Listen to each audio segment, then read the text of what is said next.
discussion that we're having about GBV today. So with that, I'm going to introduce Dr. Collins now, and he will be speaking for 10 minutes. I will try and keep everyone to that 10-minute cycle so that we get through these important conversations and that we can also dialogue about them afterwards. So with that, we'll go over to Dr. Collins. Hey, everybody. Okay, so, these meetings are just really depressing. And I've been to a lot of them, and they're becoming depressing for a different reason now. I mean, on the one hand, yes, they're depressing because gender-based violence is just like one of the most depressing things in the world. But there's something else that's worrying me more and more. And so I wanted to ask just one big question today is why don't we believe what we know? And this seems to be a more and more serious question, because what you're going to find today is various speakers are going to say stuff, and they're going to say kind of very overlapping stuff, and they're going to say the kind of stuff that's always said at these GBV forums, and that everyone who works in this field already knows. But what's interesting to me is that we act as if we don't believe what we know. So I want to just for 10 minutes talk about one thing, is what is gender-based violence not? Okay, we all think we know what gender-based violence is. And interestingly, we seem to think that it is a whole lot of things that it's not. And some of the statements I'm going to make might seem controversial, but let's think them through. Firstly, gender-based violence is not rape. We need to start by setting that aside. And the weird thing is we act as if we believe that it is rape. So when we think about gender-based violence, it's everything from Anine Boysen's incredibly violent rape and murder through to the Krugersdorp mass rape recently. And so this is our kind of the idea that we launch into gender-based violence with. And that's not what gender-based violence is. That is the media's version of what gender-based violence is. Firstly, it focuses on the most extreme possible forms of violence that are actually quite unusual. And secondly, it focuses on rape and violent sexual assault rather than anything else. And this is all then constructs this idea of what we're dealing with when we deal with gender-based violence. Is we're dealing with rape, therefore we're dealing with rapists. And what is a rapist? A rapist is someone who kind of jumps out of a dark corner and grabs you and physically overpowers you. And so there's this sort of imagined idea of the rapist and gender-based violence. And as has already been pointed out today, that isn't really what gender-based violence is. And Dr. Moleko was pretty clear about a number of things.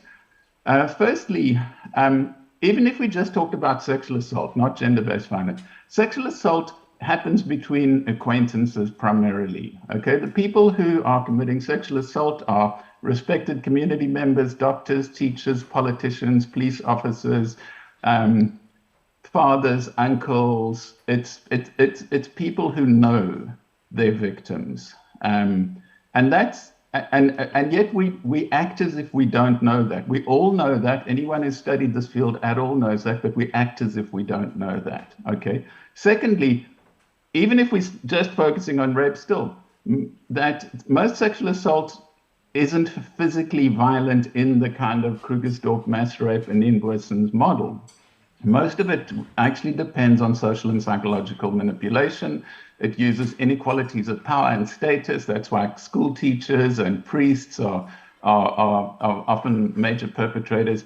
It uses existing relations of power. It doesn't always use brute physical force. And one of the most common forms of rape within universities is date rape. This is rape between acquaintances who have pre-existing social relationships. The person is in the friendship group. There may actually be a emerging romantic relationship between the perpetrator and the victim. and that's what's really going on. And when I worked at UKZN, we did a huge study on gender-based violence, and the university was like, oh no, we need to have security at the gates and swipe cards and things.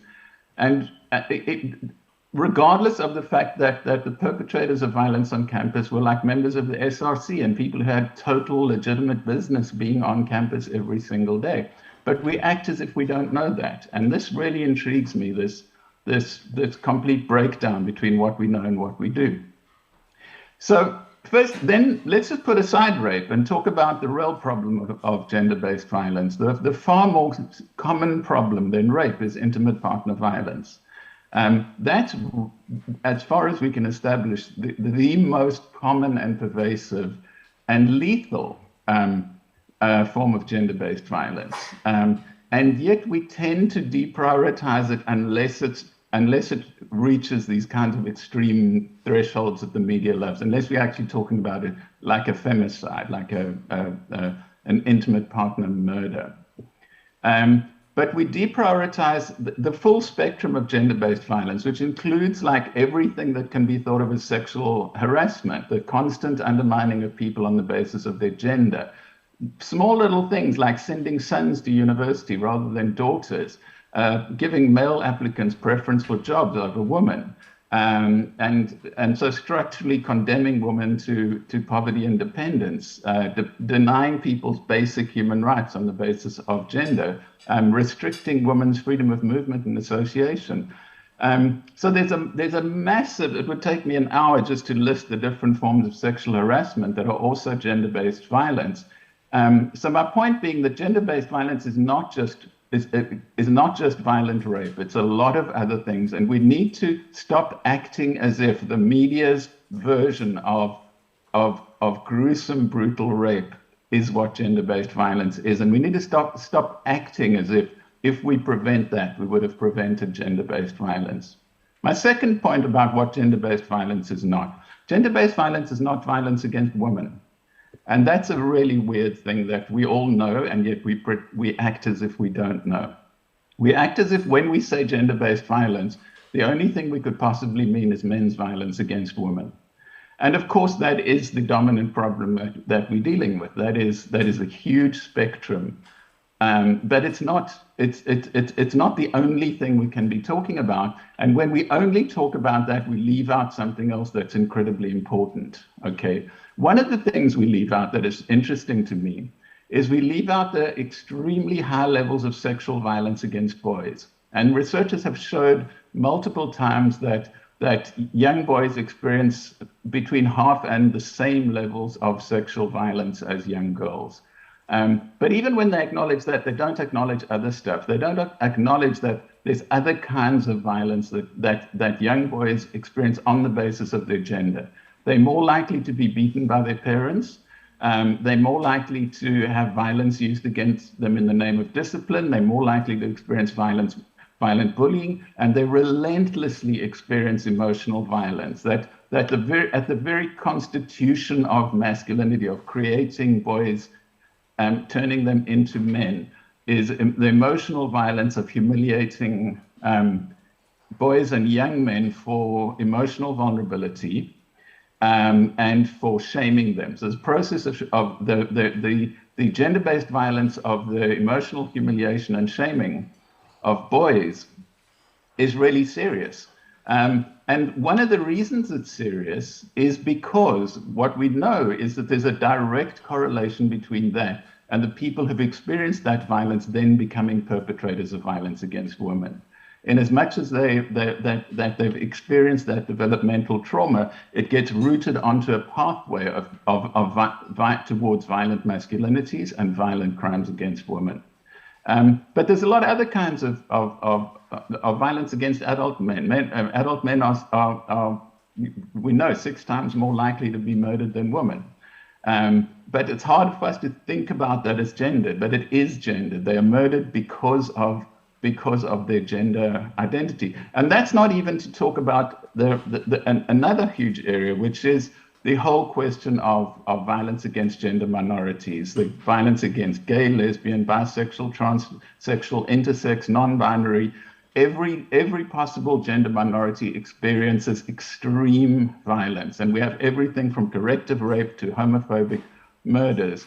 And the very process of minimizing that, the very process of erasing that in favor of men's violence against women, is an act of violence against gender minorities. So I want us to recognize that we need to think in a more complex way about gender-based violence, because by not looking at violence against men, we are not looking about how we create violent men. And if we're not doing that, then we're not serious about dealing with gender-based violence. The third point and final point I want to make is that gender-based violence is not done by criminals. Okay, and that's another of these kind of ideas, that idea that I talked about before, like, you know, someone coming out of the bushes, breaking through the window, this violent criminal offender. Of course, such gender-based violence does happen, but it's not the most common form of violence. And as we already talked about in the first point, that most gender-based violence is between people who know each other in one way or another. They can know each other very intimately, or they can merely be part of the same social group. But this idea that gender-based violence is done by criminals then leads us to a cascade of kind of stupidity, and to a cascade of acting as if we don't really believe what we know. And what it does is that cascade goes from, like, gender-based violence is done by criminals, therefore what we need is law enforcement and punishment, therefore we should castrate all rapists, bring back the death penalty. And the classic example was the Krugersdorp mass rape, where suddenly what became politically palatable to do was to simply infringe the rights of migrants. There was just this massive, chaotic leap from a very, very serious act of collective gender-based violence to an assault on a particular vulnerable community. And so the idea of only thinking about gender-based violence in terms of criminality actually led to other acts of criminality, acts of vigilantism, acts of xenophobic violence against an already vulnerable community. And one of the things we know about the legal approach to gender-based violence is very, very, very few gender-based violence offenders actually end up arrested, convicted, and imprisoned. It's an almost insignificant minority. And if that's all we've got, if all we've got is this idea of we want to criminalize and punish, then we really haven't got much at all. So I want to argue that we need to stop acting as if the punitive approach to gender-based violence is going to be effective. If suddenly the police became really good and the courts became really strict and we brought back the death penalty, that would address gender-based violence. Because we know, having done this research for decades, that it won't. So what do we need then? We need to move away from all these things that we know aren't true, but we act as if are true, and actually stop and start being serious about a preventative approach to gender-based violence. We need to be serious about what are the normal kinds of masculinity and femininity we are creating in everyday life, because it's those normal kinds of masculinity and femininity that are producing gender-based violence. And this idea that the only thing that can animate us as activists is anger and the desire to hurt someone, that our gender activism has to be punitive. Instead of trying to imagine a gender activism that is based on the people we care about, the people who we want to protect, the people who we want to make safe. Because if there's one thing I can guarantee everyone here is that you're not going to beat gender-based violence out of men. And everyone knows that, and yet we act as if we don't know that. So I just want to leave that with you as a conceptual way of problematizing our not taking seriously our own knowledge about gender-based violence, and our not taking seriously the need to shift towards informed, preventative gender-based violence practices that take seriously the people that we're trying to protect, not the people we're trying to hurt. And that's really it. Thank you so much, Dr. Collins. I think there are going to be a lot of questions in relation to that. But we had a really interesting comment from Crispin Henson, teaching a group of municipal employees, and we were discussing GBV. A man said, part of the problem is that we were taught we cannot cry, we cannot be soft. A woman responded, no, I teach my sons to be strong to protect their sisters. That is one form of GBV directed against boys. As you rightly point out, men are the predominant victims of more, but women are more likely to die at the hands of men that profess to love them, and the people that kill them are more likely to be known to them. And it's exactly what you're addressing, is that for women, we are statistically less likely to be killed, but we are more likely to be killed in spaces that are allegedly supposed to be safe for us. Thank you so much for that discussion. I think there's going to be a lot of feedback. We're just going to go through the panelists and then have the questions after that. The next speaker is Bronwyn Pithy. She's an admitted advocate in the High Court of South Africa, working for the Women's Legal Centre.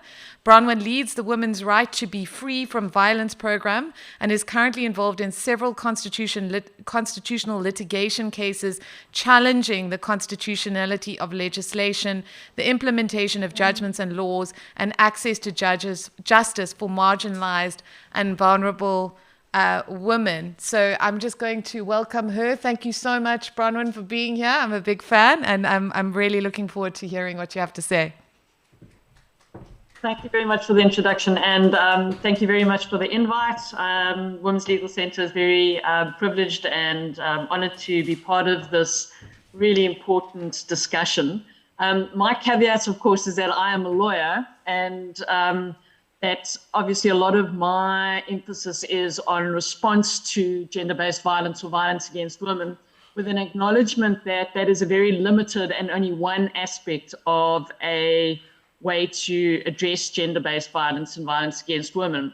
And, without stating the obvious, obviously there is issues around that it's a very blunt tool and that it doesn't really look after victims and survivors. So I kind of came up with a title of what I wanted to talk about today. And what that really is that the criminal justice system has largely failed women. And I am going to despite the issues, obviously, of acknowledging that both men and women are victims of gender-based violence, I'm going to really focus on women, as that is our particular mandate.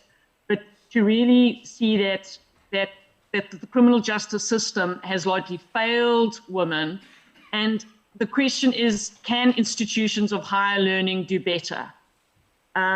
The reason I believe that the criminal justice system has largely failed women and continues to fail women and will continue to fail women into the future actually quite nicely links up with what Anthony was talking about, is what we and as society, and certainly is reflected in the media to a large extent, is what a real rape is, what a real victim looks like, and what a real perpetrator looks like. And this emphasis on the kind of bogeyman in dark alleys, etc. And there are a number of people in this webinar and in this room that have participated in excellent research on indicating the very high levels of attrition. That research is very, very useful to us, because what it has shown is that the criminal justice system really does define what is considered to be the real thing. And that's obviously been reflected recently in these kind of very high profile, very horrific, very violent rapes and sometimes, unfortunately, murders of a number of women.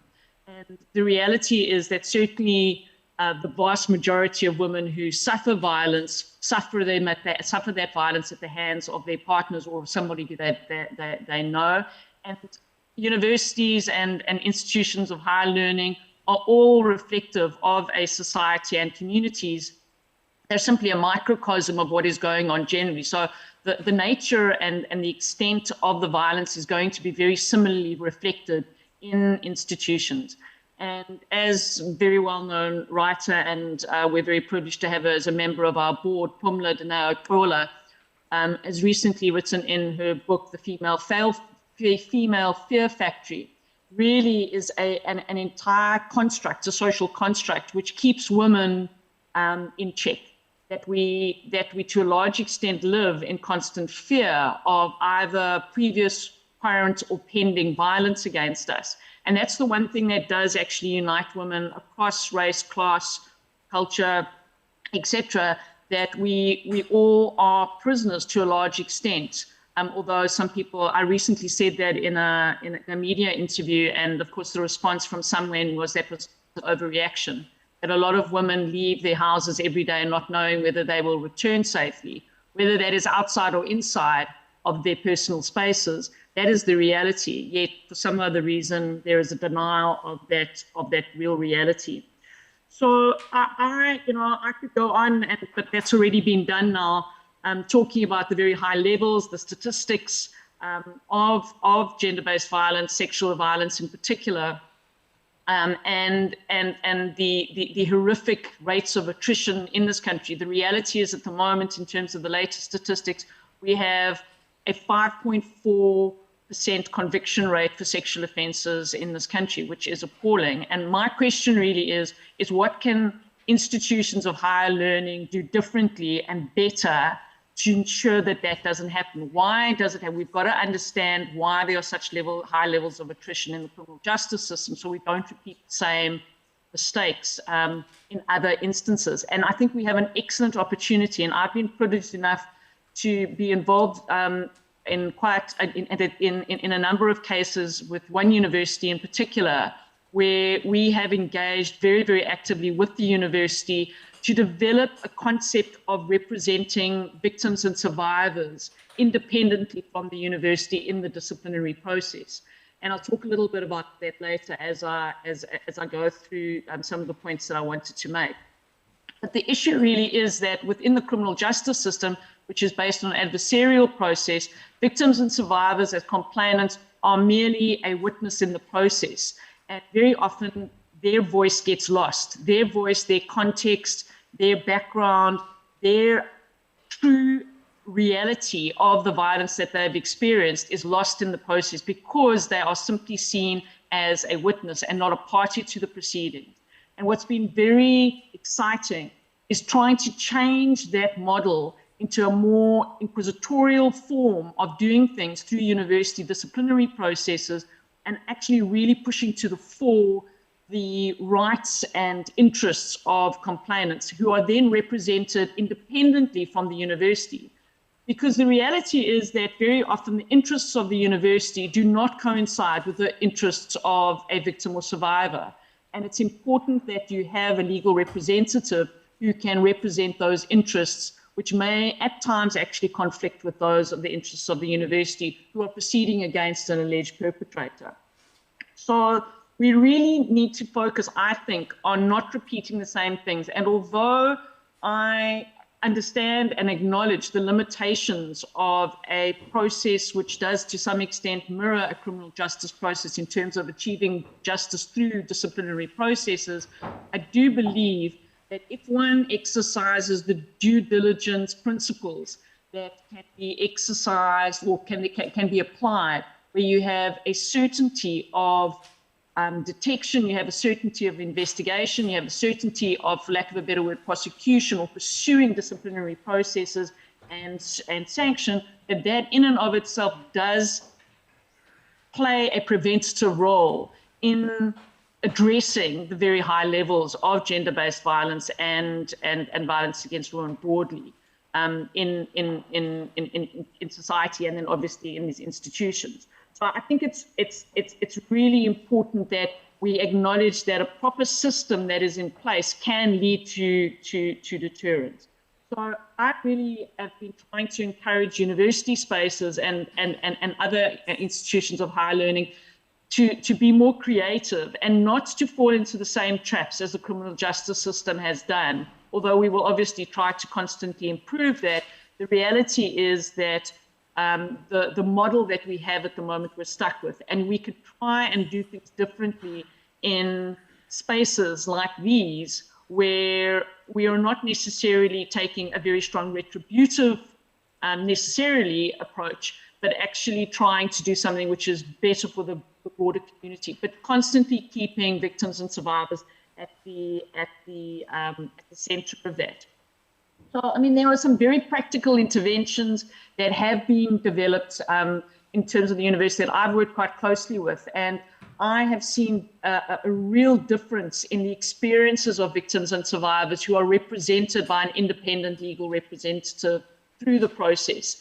That legal representative acts as a buffer between the university and her in terms of actually keeping her in the process. Obviously, what's essential is that you have all supportive processes together with the disciplinary process that offers support and those obvious things, which I think people will speak about in other panels. But it definitely has led to better outcomes for the experience of victims and survivors, where people are actually really hearing those experiences in a real form. And just to reiterate the issue that I think that we all know is that certainly on campuses, most of the incidents of violence are occurring between people who know each other, people that unfortunately have to inhabit the same spaces in the universities, and some really creative issues need to be implemented around things like the issues of no contact orders, the issues of actually participating very, very constructively in processes around sanction, because we really need to hear those voices and actually start seeing complainants or victims and survivors as a party to the process and not as the sideline. The irony of it is that the only reason we actually get into these processes is because a woman is brave enough to come forward and actually report something, yet in the process we seem to lose the understanding that she must remain central to that process. And I believe that that's the reason why most women leave the process, yet it's always under the guise of women lose interest, or, of course, then there are all the issues of whether she's told the truth in the first place. So I'm going to kind of try and wrap up there without kind of going on about the importance of all the constitutional rights that people have spoken about already, very, very high levels of violence, but that we need to do something which is very different in these incidents. And I think it provides an excellent opportunity to all of us to be creative and to implement some of those due diligence principles that have always applied to criminal justice processes that we can actually do in another way. I think I've been a little short because I had a presentation that was going to show all of the millions of terrible numbers that we all go through and are subjected to on a daily basis. But I'll leave those because those were spoken about very, very comprehensively by the keynote speaker. So I'm going to leave it there and hope that we can develop a little bit more discussion around some of those creative implementation processes that will more adequately protect victims and survivors. Thanks, Karen. Thank you so much, Bronwyn. That was brilliant. We really appreciate it. And also, just in response to your presentation, Gorata Chengeta says, Bronwyn's point that the priorities of complainants are often at odds with those of universities is very important. I think it's been evident has been evident and has been part of the reason so many students have engaged in activism critiquing universities' treatment of sexual violence. And I think that's something we've seen again and again. So I think what you're saying is absolutely valuable. And I think the point about survivors and victims having legal representation is pivotal, because someone who is in a space of trauma and is also often confronted with gaslighting questions about if they're really sure what happened, when they don't have a legal representative, I think they can be really broken and buffered by those kind of things. Thank you so much. There's going to be lots of questions for you, I know. The next panelist, of course, is Lisa Vetten, who I have known for many, many years. Lisa Vetten's work in the field of gender violence spans more than 2.5 decades. Even when I was a baby reporter, I was phoning her for help because of the kind of pivotal research that she's done in terms of GBV, the stats, why cases don't result in convictions. Her analysis, her understanding is incredibly valuable. her experiences encompassed counseling, paralegal assistance and expert testimony, training, policy developments and analysis, as well as research and writing. At present, she's a research associate of the Southern Center for Inequality Studies at WITS and a project consultant at the study Gendered Violence and Urban Transformation in India and South Africa, based at the Faculty of Humanities in the University of Johannesburg. Working in collaboration with the universities of Oxford and Cambridge. So Lisa has huge levels of understanding, experience, and research in this field, and I'm really looking forward to her presentation. Lisa. Thanks. Thanks very much, Karen, and good morning to everybody. I'm sorry I can't see you all, but hopefully you can see me. So what I want to do in this short presentation is build a little bit on Anthony's point. I think one of the strengths that academia obviously brings to questions of social problems is the ability to think critically. So what I want to try to do quickly in this brief presentation is think critically about the way we think about gender-based violence on campus, because our interventions will only be as good as our thinking, and they will always be limited and framed within the context of whatever it is we are thinking. So there are two areas I want to focus on in terms of pushing us to think differently and more broadly and expansively in relation to gender violence on campus, in the hope that this will take us in some new directions and also alert us to blind spots. And this particular presentation is based on work done for both Higher Health as well as the Ministerial Task Team on Gender-Based Violence in Higher Education. Both required some reflection, a critical reflection on the literature that is currently available. And I think in looking at that literature, some very distinct patterns were observable, and these are the patterns I want to surface, and two in particular, to I think help push us in different thinking. The first is, and this builds on Anthony's point about what is gender-based violence? What exactly are we talking about? So that's the first thing I want to address. And the second thing I want to focus on is whose experiences are constituting the norm? When we say we, and in our universities, whose universities are we talking about and which ones are we neglecting? And that is quite important because I think there's a whole range of violence that's being left out by not acknowledging the heterogeneity and the differences in histories and resources in South Africa's universities. So I'm going to start with what do we mean when we're talking about gender-based violence? And I think as Anthony said, it's not rape. Rape immediately captures our attention because it's spectacular and it allows the quieter, more everyday, so-called ordinary forms of violence to go unnoticed. And I think one way we can see this is to look at the history of responses to various gendered forms of violence in South Africa's universities, because there is a deep history. You can trace it back to at least 1984, when we already have Rhodes writing about problems on campus and trying to push their administration to do something. And so you can see actually, once one starts looking historically, enormous parallels between the early 1990s and the mid-2010s, around about 2015 and 16, where the same problems reappear. And they actually both started exactly the same way. A list of men's names is released, and they are accused of rape, and the university is accused of doing nothing about it. And it is very interesting that in the space of a good 25 years, we come back to and repeat exactly the same question. But one of the points I want to make about that history is that when it's first taken up in universities, the emphasis is on sexual harassment. That is very much the language of policy, of intervention in the late 1980s, the 1990s, and 2000s. The much newer language that we've now used, although it's not a new language, if you look at Susan Brown-Miller's Against Our Will, written in 1976, she introduces the notion of rape culture then. But rape culture becomes the way in which we start to speak and think about the problem of violence on campus.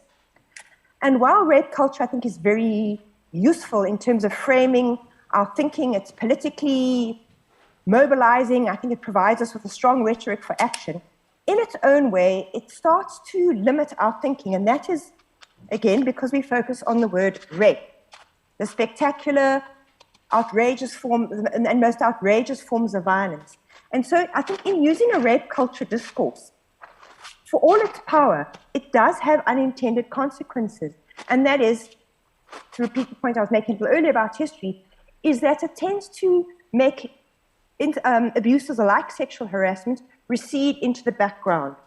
What it also does, and I think Anthony has also made this point, is it also erases intimate partner violence.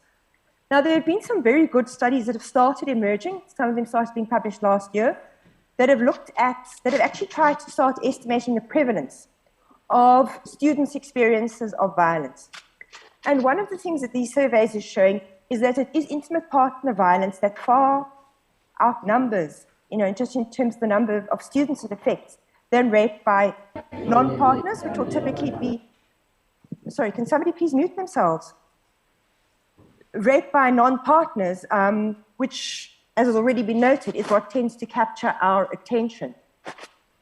I think for those researchers on campus who have tried to investigate, well, why does intimate partner violence not capture attention? It's for very similar reasons that we struggle with it off campus. And that is because it is complicated to intervene in other people's relations.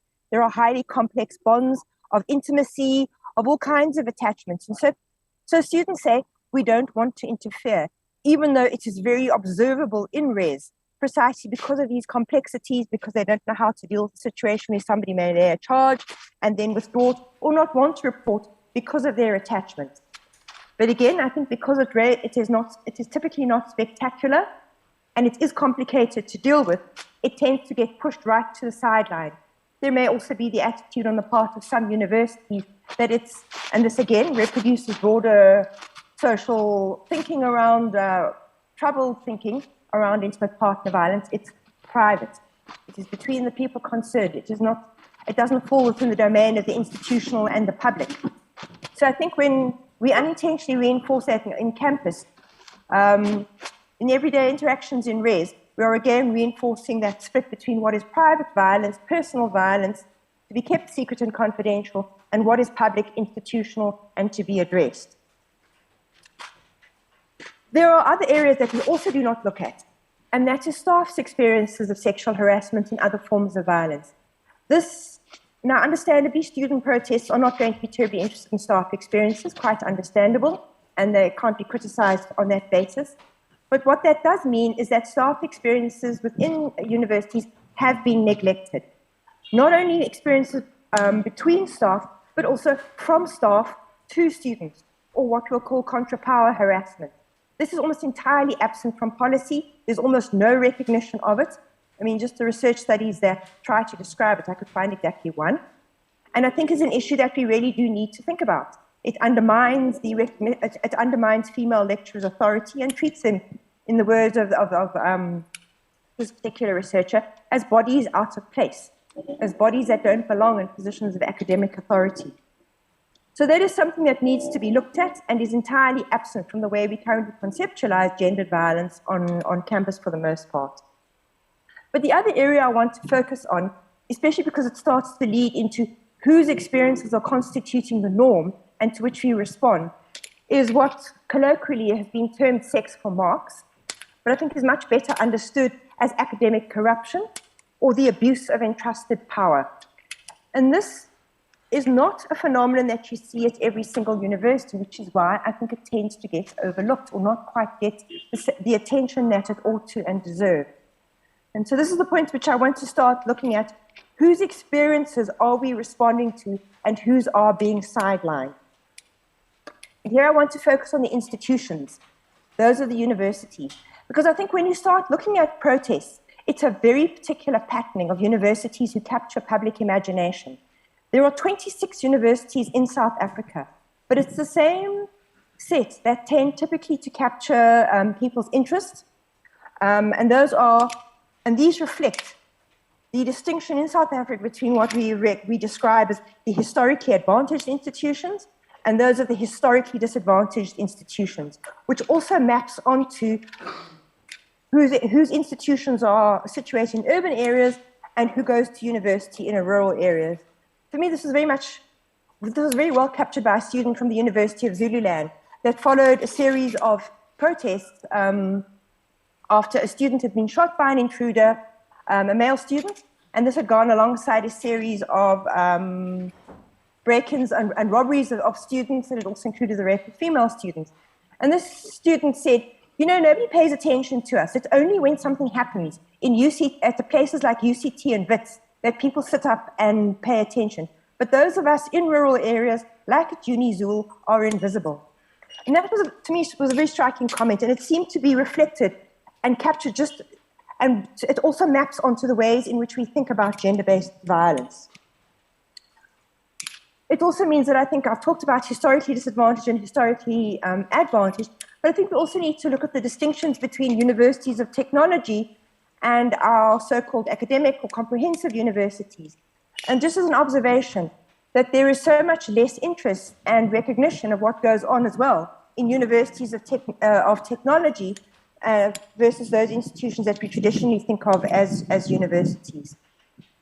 Why this is important is because it goes to the heart of materiality or material resources, how that shapes, influences, and makes violence possible, and also what it does in terms of what is available to universities in order to intervene and do something about violence. So I've spoken a lot. I think I've tried to make the point that most protests have tended to be, or those that are picked up by the media and which enter into public debate and which capture attention across nationally, tend to be those that take place in urban and historically advantaged universities. But when you start taking a look at what is going on in rural and historically disadvantaged universities, you start to see these other patterns emerging. And so while I will most certainly agree that we cannot only focus on, that when we think about rape, we can't just focus on stranger rape. When you are talking about universities in rural areas or those which are historically disadvantaged, you must think about stranger rape. And that is because those are universities that often do not have access for things as basic as fencing around their campus, that do not have toilets inside their residences, requiring students to go outside at night to outside toilets in areas where there is no fencing, separating university from the broader community, where you also have situations where universities cannot afford to build on-campus residence for students. So they create off-campus residences and do not have the money to provide security to those off-campus residences. And again, there were at least 3 universities from the research I had looked at that showed persistent patterns over years where students were being targeted for their laptops and their cell phones in these off-campus residences. And in truly gendered fashion, what you're finding with the same syndicates targeting them again and again, shooting the male students or assaulting them and raping the female students. This is a question of material resources and goes to the heart of the fact that we need to think about how do these universities who do not have the money to build on-campus residences or afford security, what do we do under those circumstances to address the persistent problems and the persistent targeting of their students that they experience? The other problems that I think the questions of shortages of housing and residences produce is situations where a bed in a residence becomes a highly prized commodity, and where you find members of the SRC who have the ability to allocate residence spaces, suggesting that there be some quid pro quo exchange in order to obtain a bed, or where female students may be put in a position where they may move into or perhaps live with their boyfriend when they'd prefer not to, precisely because it does offer access to residence on a university. So those would be some of the material dimensions that we actually must take into account in thinking about how do these also facilitate and create the environment in which it becomes possible for abuse to take place. We also need to, I think, look very seriously at this question I spoke about around academic corruption and the abuse of entrusted authority and power. And here again, I think this needs much more attention. It is tended not to be looked at, I think, because it can be so easily sensationalized and understood in a very superficial way. But we do need to understand how economic need may place students in a position where they can be exploited and better marks offered in exchange for sex with their lecturers, for instance.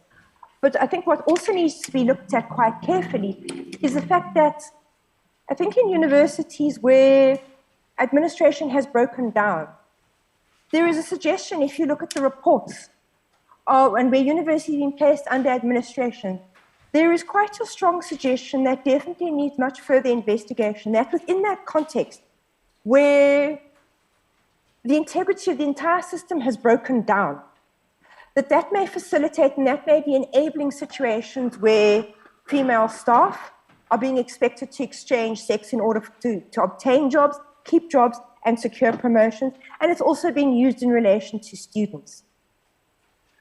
So here again, we have these questions, and very often these questions of economic breakdown also related to where you have a faction of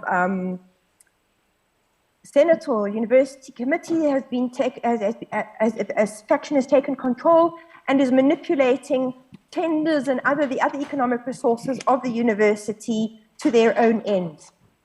Why I emphasize this is because I think it starts to point to the fact that if we are looking at prevention, we can't just think only about gendered norms. We need to think about how are gendered norms shaped within institutional context, within the histories of those institutions, and what is happening to those institutions right now in a range of different ways. And I want to emphasize this so that I think we start broadening our focus purely on what is largely one particular strand of universities and their circumstances, and thus neglecting the experiences of a much broader universe of university experience in South Africa, and thus limiting what we are able to think about and what we are able to intervene in.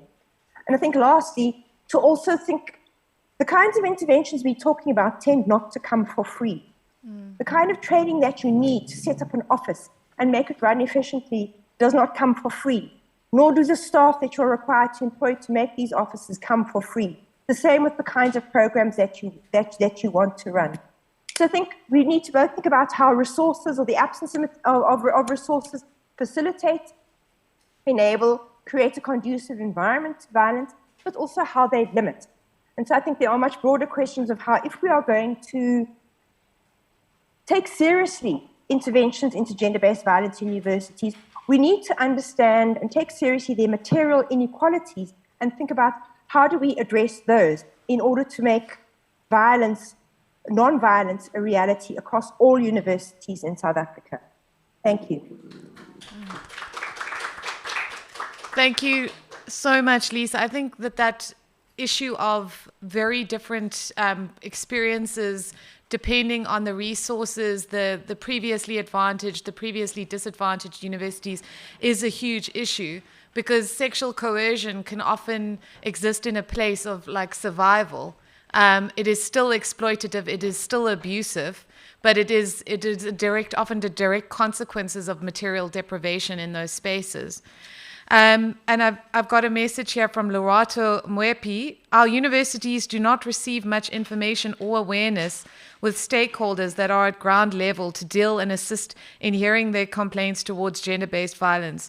More sessions from civil society with students should be made easier at the universities to assist in speaking about these kind of issues. And I think that's particularly relevant in previously disadvantaged universities as well, that there is a space created where these kind of issues can be raised and where people feel safe to raise complaints where they are facing coercion of the kind that Lisa has described. Our next panelist is Prof. Devia Bana. She is the National Research Fund South African Research Chair in Gender and Childhood Sexuality. Professor Bana has written extensively on the experience of gender and sexuality as experienced by children and young people, and I think that has come through very much in what Professor Collins was talking about in terms of young boys, the trauma that occurs in childhood having a direct impact on abuse that occurs later in life. She has authored 5 books and co-authored 2 books and is a recipient of a number of awards. So we welcome here as our last panelist, and then we, of course, will be opening up the floor to questions. So please start thinking about what you want to ask and who you want to ask it to, because I think there's a lot to talk about in what we've heard so far. Thank you. Thanks very much. Can you see my PowerPoint? Yes, we can. Yes? Yes, we can. Thank you. Okay, great. As Anthony had already predicted much earlier on in the session, that we would have a great deal of synergies in terms of how we understand the problem. And so what I want to do in this presentation is slightly alter it, because many of these issues have indeed been described by the last three speakers. And I will touch briefly on those issues, but highlight those issues which I think may not have been sufficiently covered. So this is the work that we recently published with two of my colleagues at the University of KwaZulu-Natal. And this book takes us through the continuum of violence in educational spaces, including schools and universities, in illustrating the fact that when a student lands at university, this problem is not something that is exceptional, but it reflects, as our previous speakers have illustrated, it reflects the broader social political environment where we are living and experiencing violence in its multiplicity of forms on an everyday basis, within intimate partner relations, in the domestic sphere, in families more broadly, in schools and educational institutions. So violence experienced at the university level is not exceptional. And if we understand the making of such violence as extending within and outside the institution, and I think that would be a really good starting point. Unlike Anthony, though, I have a lot of hope in how we are addressing this problem. If one looks at the last 10 years, our research and our theoretical angles have been sharpening. Prior to that, even though we knew that we had a problem in higher education institutions, the research that guided us was really limited. We are at the stage where we continually require, and I would urge for more research in this area, but I have to say that the current and the growing evidence suggests to us that we have made the issue really salient, that the activist movements, including the movements beyond and within the universities itself, are grounding this debate, and they're grounding this debate in the real life experiences of students. So those are my 2 points thus far. In relation to the kind of broader issues that we need to be addressing, one, why is it that we are experiencing such violence in our educational institutions? And that has been adequately explored, Lisa and Anthony, that understanding violence, we need to understand its specificities. We need to understand violence in terms of its socioeconomic and political connectivities. We need to understand that violence is not simply about the physical aspects or about the exacerbated, and of course this is indeed horrific, but the notion of rape. But violence happens in terms of its nuanced complexities. And it is this issue that I think that we need to expand upon far more than we have. Indeed, those of us who are sitting here in the virtual or the non-virtual rooms are indeed not immune from the issues that we are describing, and that many of us are indeed survivors. And so that is then my third point. The reason why I wanted to use the PowerPoint was to ground the debates in actual experiences and lives of young people on campus. So here is, an example of research research from my own institution in relation to how young women are understanding the issues. We understand that, drunk sex and drugged sex is really a cause of concern in terms of violent gender relations. But we also can see how this sort of violence is embedded within intimate romantic notions of relationships, and that in order, we need to also include and focus on these sort of relationships that are happening on a daily basis. Universities, like other educational institutions, are indeed active, enriching sites for the experience of sexuality, but that these experiences are also normalized through the way in which we understand gender and sexuality. And that our understanding, and I'm not going to go further into that because it's been adequately described in earlier presentations, but these understandings and the normalization of such understandings mean that those non-normative ways are then repudiated, they violated. And here I have to, include the fact that our students are diverse in terms of regional, but also in terms of the specificities of international student experience. And that, to me, hasn't been sufficiently covered thus far. But as Lisa previously mentioned, that we need to understand the location of the universities. And this impacts on how we understand violence in terms of race, of gender, of class.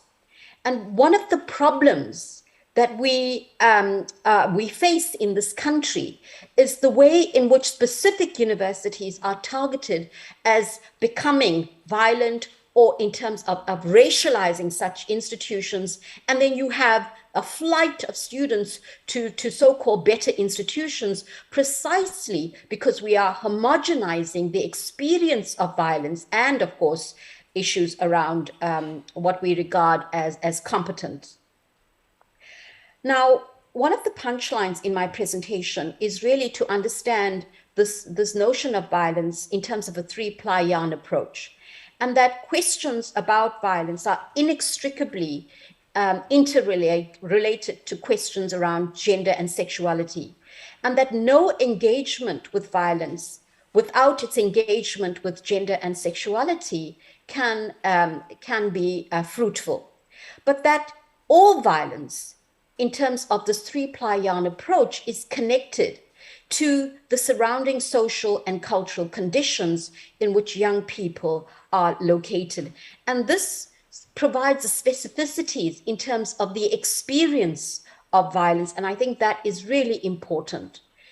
We need to move our focus beyond the individual. We need to, as I explained in the earlier slide, that we need to see violence as embedded in and an embodiment of the kind of vast social, political, cultural conditions in which young people are located.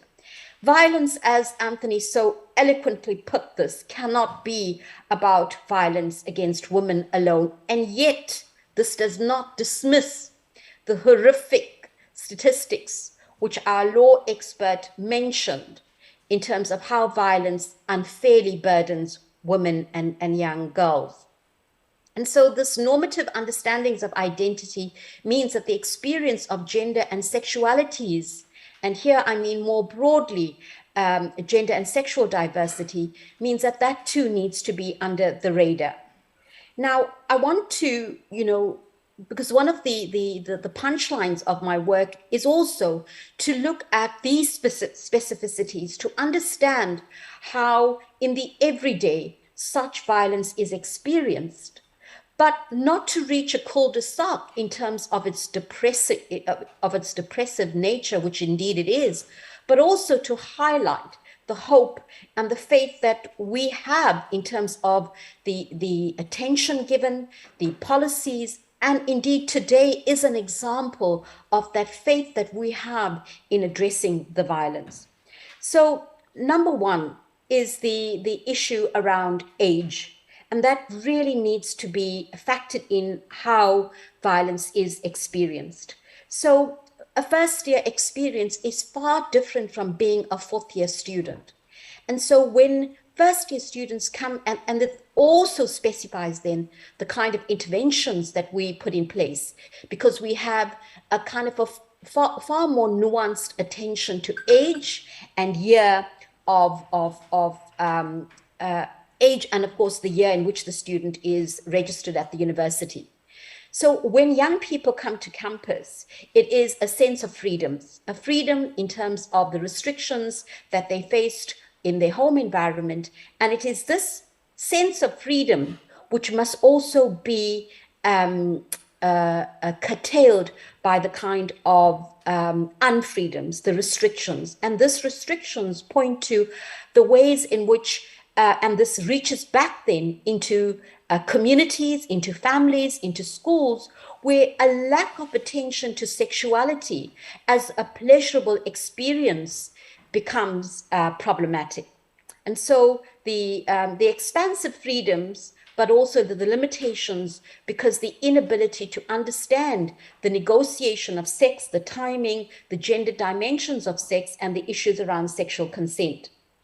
I also want to point out in the limited time that the issue around the architecture of the university environment remains an issue that we need to delve into more deeply.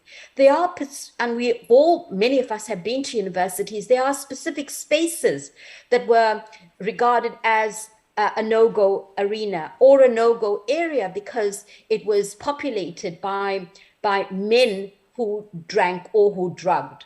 And that brings me then to the third bullet point about campus spaces and the issue around masculinities, the use of drugs and the use of alcohol.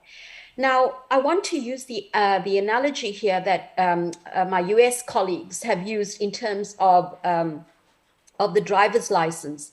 I mean, we cannot drive if we use alcohol. Similarly, how is it possible that young people are not aware of the consequences of drugging and alcohol use and the vulnerabilities created in terms of sexual intercourse? Another issue that I'm quickly going to deal with here is the ways in which heterosexual masculinity operates in relation to stigmatizing and targeting young women whose dress they might feel is going against cultural norms or going against the place that women are expected to have in society and on campus more broadly. But then this does not mean then a focus on toxic masculinities and the idea that men are bad, because this, I must argue, leads to a focus, a racialized focus, on which Black men in particular are regarded as violent. And it is indeed this issue that we need to, by our theoretical lens and the actual evidence, we need to dislocate. Because being a man means also having the pressure of enacting heterosexual masculinity. And this means then, doing the things that characterize this sort of masculinity.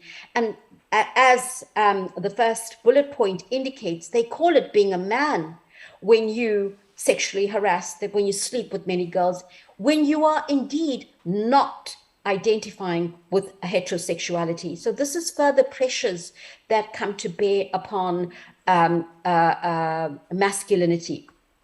And I'm going to quickly go through these points because I think they're important. They're important because the materiality of love, sex, and gender is not something that is outside the experience of university students.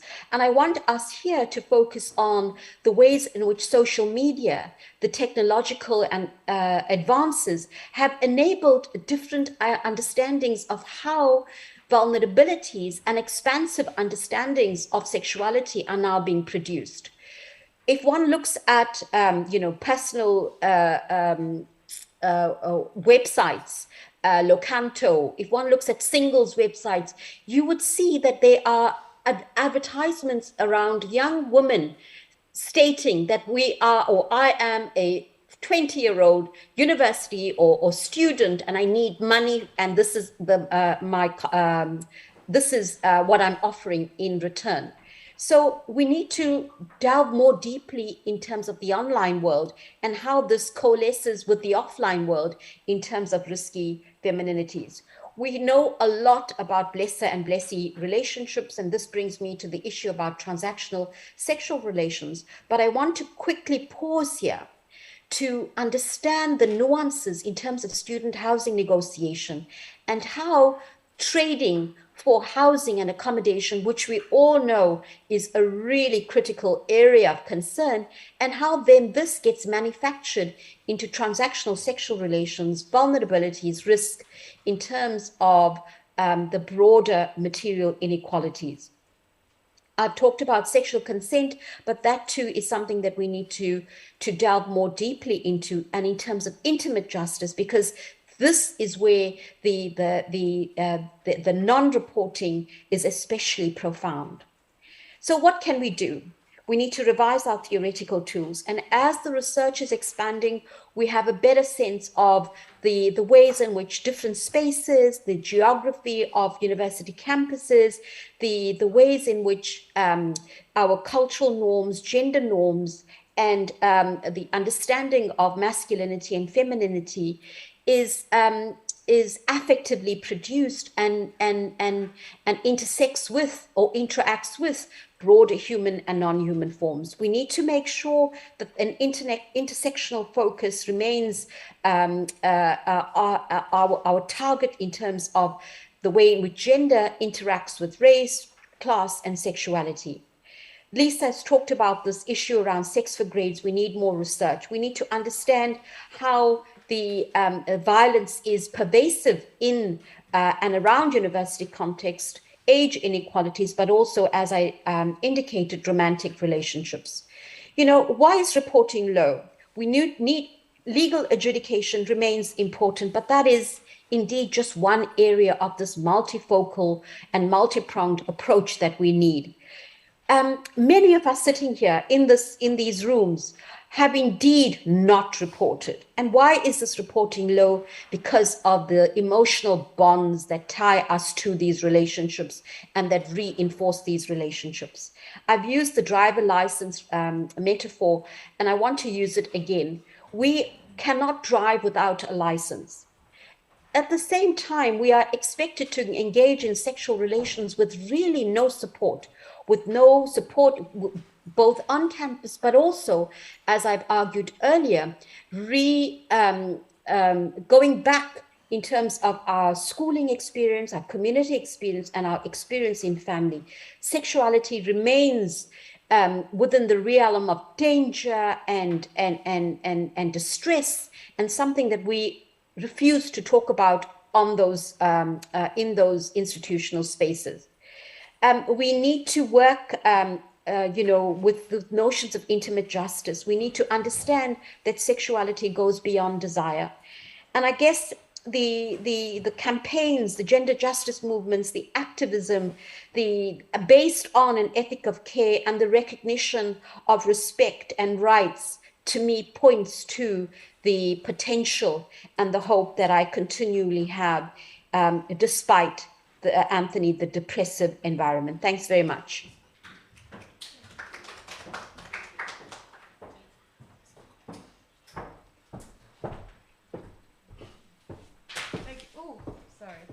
Thank you so much. I think we've had incredible insights from all of our panelists, just highlighting and flagging some of the important things that we need to be addressing. Some of the comments, that was amazing. Thank you so much, Dr. Collins. And your question, which I think is very pertinent, why do we continue to ignore the truth that we know to be true? The reality is that the context of all our institutions are very different, and we are trying to find a one-size-fits-all solution. Practitioners on campus have formed a national community of practice to assist each other with how to address GBV on our campuses in ways that are realistic to our contexts. We have expanded this community to include students, as we must include their realities in how we create solutions. Very insightful, all panelists. Thank you to Lisa for highlighting the plight of student voices student voices need to come through on how we address the challenges of GBV.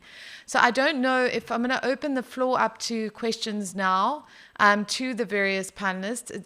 I don't know if you want to just come up to the front so people can hear you. That would be all. We've also got a mic. So I don't know if anyone wants to start us off in the kind of questions that you'd like to see addressed by those panelists. Don't be shy, guys. It's an important conversation.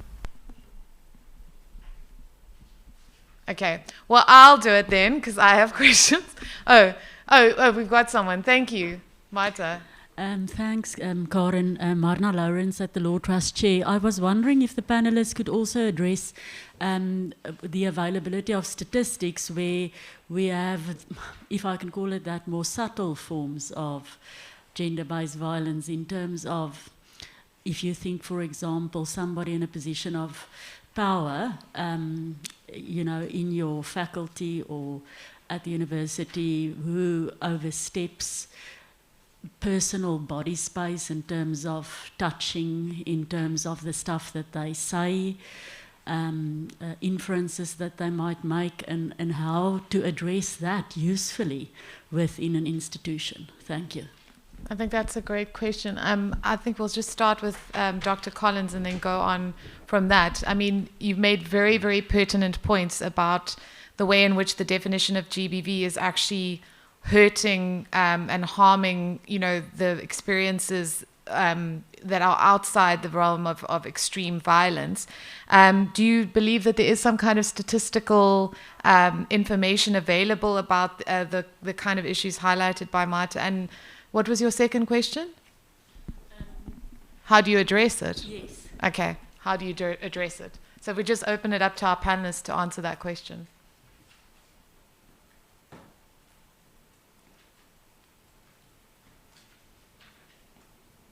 I don't know if they can hear us.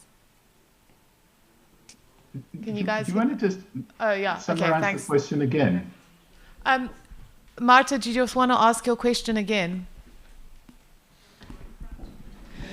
Prof. Collins, so I was wondering, the more subtle type of gender-based violence situations where you have somebody in power at an institution, maybe a lecturer or and so forth, who might overstep boundaries in terms of how they interact with students, if it's more to do with what they say, the type of inferences that they might make, or even at functions.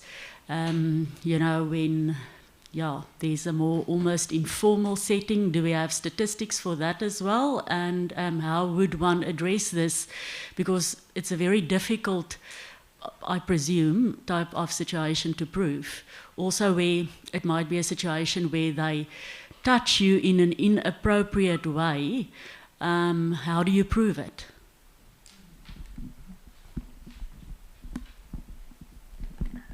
The first problem is that the more subtle the form of gender-based violence, the less stats we have, because the less it's reported. And it's not only that it's less reported, it's that the victims don't even recognize that they are being victimized at a certain point. And this is precisely what's wrong with our stereotype of GBV as extremely violent rape. Is that that's the kind of thing people say, oh yes, I was raped, now I'll go to the cops, whereas a thousand other things can happen where they won't think to report, and they wouldn't anticipate being taken seriously if they did report. But even more than that, they may not even recognize to themselves that, oh, in fact, something happened to me that is an offense or inappropriate. So the statistics taper off, and there are victim studies that try and look at that, but the more subtle the forms of violence, the harder it is to quantify them. And Prof, if I can just follow up, what do you think the impact of our fixation on violent sexual abuse as GBV, what impact does that have on people who are experiencing sexual harassment, who are experiencing coercive relationships, who are experiencing, what Marna described? The fixation on that idea that you have to be dragged behind a bush in order to say that you've been sexually abused. How is that actually distorting our environment and our understanding around GBV for victims? Yeah. Well, specifically for victims, once again, this problem is that people don't feel that they are legitimate victims. They don't feel that they have the right to seek assistance, whether that is reporting it to, a disciplinary or structure, or even to seek counseling or anything like that. That there's this internalized sense of gender violence that even though people may feel extremely distressed, they don't feel that because what happened to them isn't like what happened to an in-persons. They feel like that they don't have the right to seek any help, or that there's no strong reason for them to get out of a particular relationship, because it seems like, well, there's a lot of that kind of low-level violence going on in relationships around them. So what it does is it makes it difficult for people to be supported, but it also makes it difficult for people to protect themselves, because they're protecting themselves against the wrong thing. They're protecting themselves against the idea of violent rape, not the idea of a partner who's coercive and aggressive, and so that creates this escalating risk of that then leads to things like sort of a femicide, like murder in intimate relationships. But it's got to do with that sense of the danger of those stereotypes, not only from the societal and organizational point of view, but from the victim point of view, that not being able to identify yourself as being a legitimate victim means you can't protect yourself. I think that's an incredibly valuable point. I wanted to bring in Advocate Bronwyn Pithy now, because one of the difficulties that we have is that when women do come forward and go through a criminal justice process, they are often put on trial. We saw that with Kwezi Fezeka during Jacob Zuma's trial. We've seen that in a number of high-profile Omotosa trial, where you are basically gaslit about what happened to you. I mean, obviously, we recently saw the Koko judgment that was given where Judge Ngwaya overturned the conviction of someone for rape because there had been foreplay prior to the rape taking place. I mean, what kind of impact does that have, where you do come forward, you have experienced the ultimate, or like a profound violent deprivation of your ability to consent, and then you see these examples of what happens to people who come forward? Like, how is that helping or assisting women or anyone who's experienced this kind of abuse? Bronwyn? Yeah, I mean, I think without stating the absolute obvious, in maybe quite a simple term, the bottom line is that women are not believed. Their experiences are not given the validity and the legitimacy of their reality. And we have a system, which is really what I was trying to say when I was speaking, is that we have a criminal justice system which is just replicating and full of those stereotypes and myths. And what I'm really trying to say in terms of the context in which we're having this discussion is that we need to try and do something different.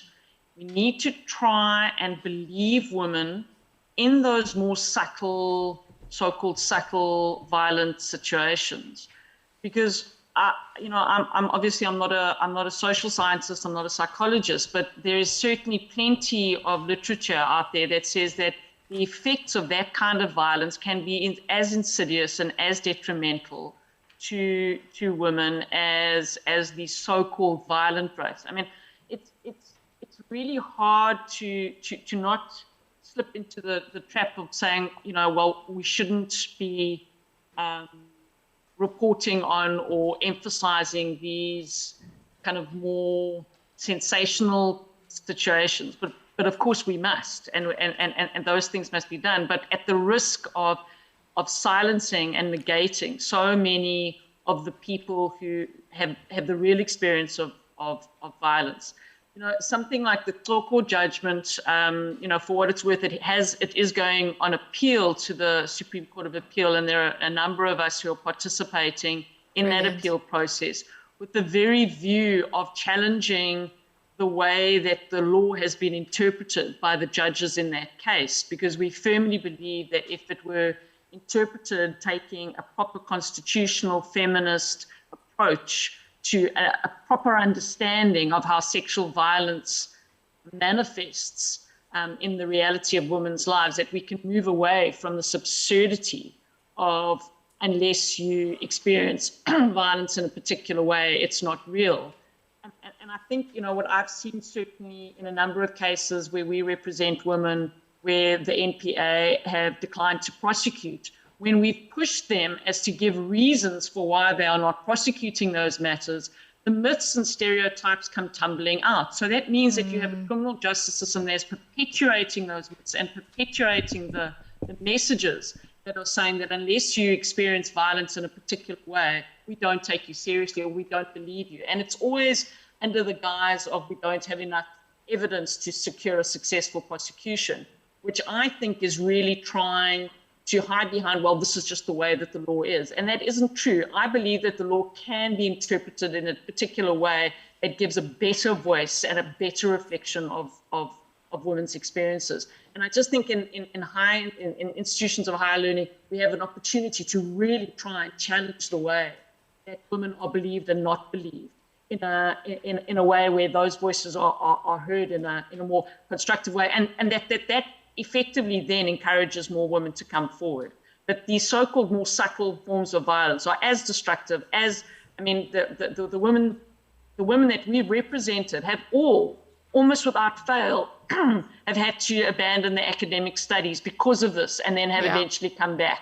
So those are the real consequences that nobody is seeing as well, and which I think that Lisa spoke about as well. Yeah, and the survivor in the Xoko case was a master's student at Rhodes University, and she had to endure the experience of going to court, going and recounting what had happened to her, getting a conviction, and of course, you know, afterwards, her now alleged rapist being, you know, his conviction being overturned. We've got a question online from Jasmina. We just open up to her. It's a raised hand. Are you guys going to her?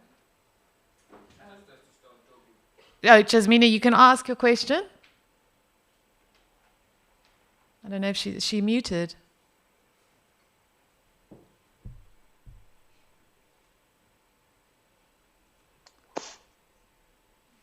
I don't know if we can find you. Hello. Oh, there you are. Okay, go ahead. Now, what I wanted to ask is, in the rural places for the girls, can't they get the toilets and stuff nearer to the accommodation where they are living? Who? Because it's very dangerous for them to go out in the evening. I think you're speaking exactly to what Lisa was raising to agree. So, Lisa, would you want to answer that question?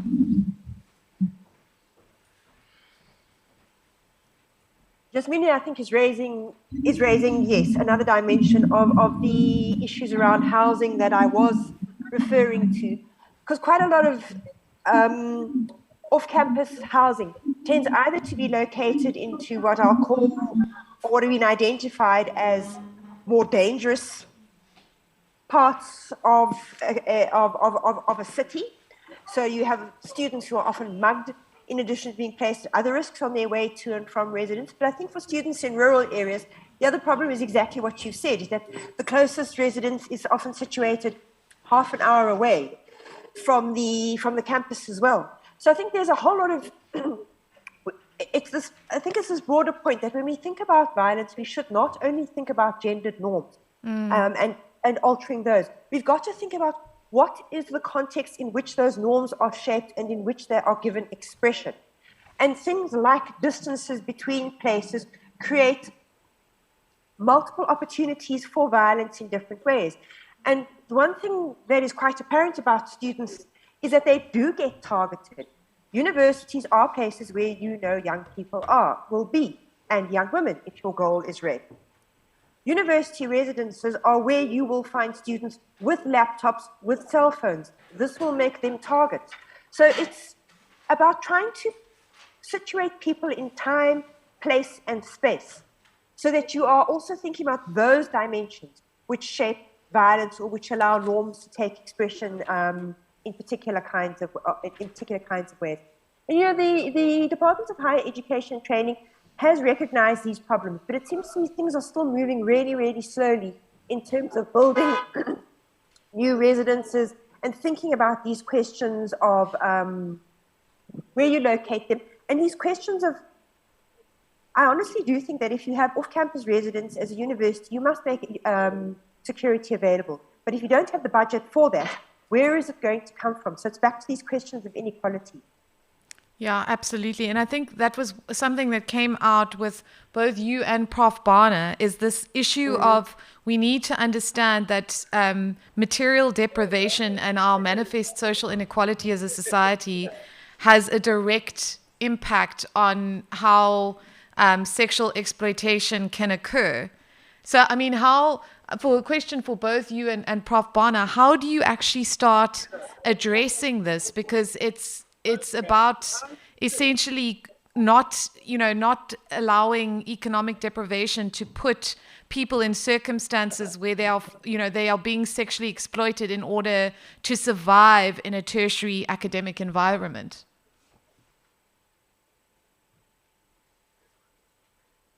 What I can Prof. Barner, do you want to start? Yeah, I'll go.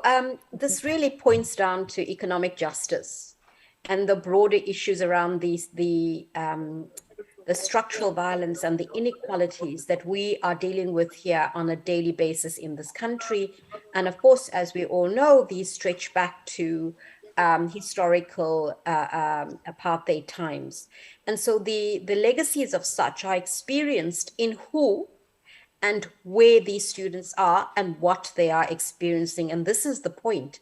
We need to understand why how poverty, sexuality, transactional sexual relations, the inability of a first-year student to get housing and then transacting with members of the university in order to secure a room, to me is an exceptional point of how these inequalities play out.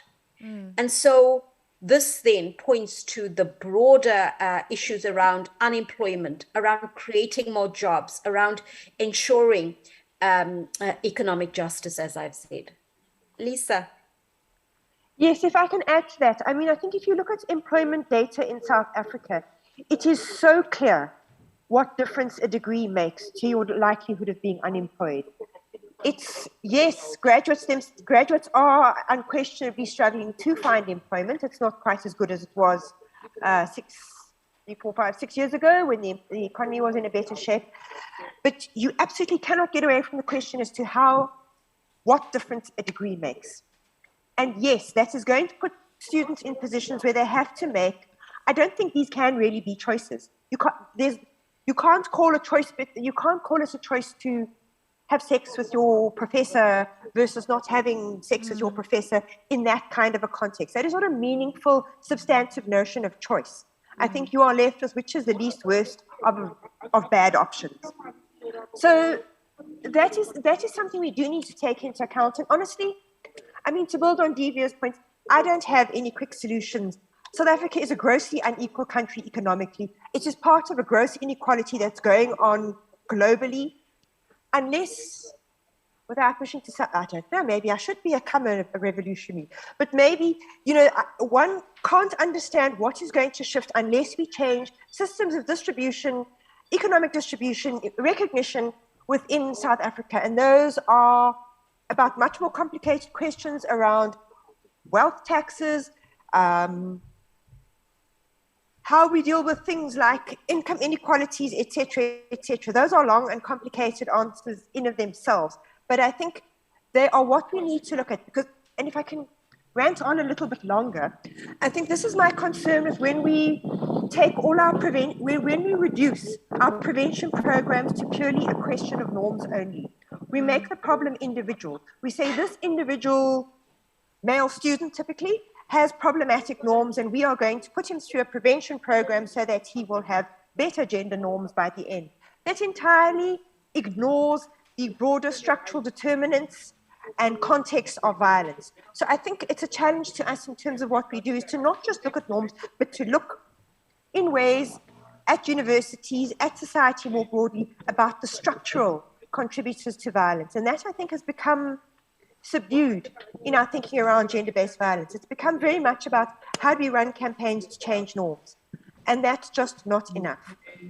Yeah, and I also think what both you and Prof. Barner are raising is it's not conducive to a non-exploitative situation to have people having power to allocate things like housing. That there's like a negotiation process that is where there's a possibility for abuse of power. The system needs to be far more closely administratively managed, and there needs to be a mechanism for complaint if there is an attempted exploitation or inappropriate behavior. We've got Liesl Trudeau, who has a raised hand. Liesl, do you want to ask your question? Yes, thank you very much, Chair. Am I audible? May I just confirm? Yes, you are. Thank you very much. I'd like to thank all the panelists and the keynote speakers for very informative presentations. I recently attended another gender-based violence conference where I think Lisa Vetten was also presenting at the Women Judges Association, the South African chapter, and they've made quite significant suggestions to put forward to the ministry. But where I'd like to just ask perhaps Anthony Collins and any of the panelists who wish to add, is one starting point perhaps not the education of younger children in schools and high school and universities, to alert them to the issue that Mana Lawrence referred to, an awareness of so-called lesser gender-based violence, which in my view starts, and I'm very limited in this area, but it starts with verbal abuse. For example, my daughter was exposed to verbal abuse at school, and she had to find out via internet and psychology websites what gaslighting is. So in many cases, victims are not aware that they are being manipulated, and psychology and training at school level could be an answer, because they have this program called life orientation, which is a subject in school. And when I asked my daughter, where did you learn what gaslighting is? She said, oh, no, on the internet. Although they deal with human rights and similar subjects at school level, this was not part of the curriculum which she was taught. And perhaps that's one option where one could start, is to make all students of all genders at all levels aware of psychology and manipulation. It's just an idea. I don't know what you think of this. Thank you. Yeah, I'd love to hear Prof. Collins and the other panelists. What do you make of Liesl's suggestion that this kind of early childhood training about what is essentially an issue of boundaries and consent, and how to be treated in a way that is appropriate? I mean, how important is that? Well, I mean, that is really one of the potentially great effective solutions to all issues of violence in South Africa. I mean, if there was an actual transformative school curriculum that everyone went through that helped them understand those issues. But before you can do that, you would have to do something about the teachers, because there's just no way that most teachers could teach that. And the way in which the life orientation subject has become a kind of a joke, precisely because the absolutely critical soft skills, the kinds of insight, the kinds of social understanding that is at the basis of making people democratic citizens that that treat each other in supportive and not harmful ways. That just kind of isn't available with inside the school system. So something very, very radical would have to happen to make that become a possibility. And yet I think it's one of the most hopeful of all our possibilities. And in the meeting, we have two people from the International Center of Nonviolence at Durban University of Technology, Crispin Hempson and Simone Ploeg. And they're doing exactly this kind of stuff there. They've developed a kind of university-wide program of getting people to think about these issues. And I've done it myself in university courses. I've developed subjects on kind of nonviolence and working with victims and survivors and things like that. But it does need to be rolled out universally. The trouble is it needs to be rolled out by people who are not inside the existing gender ideologies, who don't believe the rape myths and patriarchal assumptions. And unfortunately, that's almost no teachers in South Africa, as far as I can work out. I think, yeah, and I mean, Crispin Henson has actually posted on our chat. I was asked to run a workshop this month for the SRC and other student leadership at DUT. I asked participants to identify an experience what that was what they felt they had to come to DUT for, and one that was not what they felt they had to come to DUT for. The positive experience almost all seemed to be about getting into a career path, not about learning. The negative experiences identified most vehemently were rape and sexual harassment in different forms, issues that the SRC has never taken protest action on. So, you're highlighting the excellent work that they're doing. And he is also raising that in the group. Lebogang Motau also, we need to educate on consent and what it is, who can give it, and the fact that it can be revoked at any time. And I think that's the heart of the Koko judgment, and why Bronwyn, I'm so happy, Bronwyn, that case is being appealed, because any person who has experienced sexual violence or sexual coercion in any way will read that judgment and be absolutely horrified. Prof. Madansela, I know you want to ask a question. I saw that there was a raised hand for you. Do you want to just give the mic? Thank you.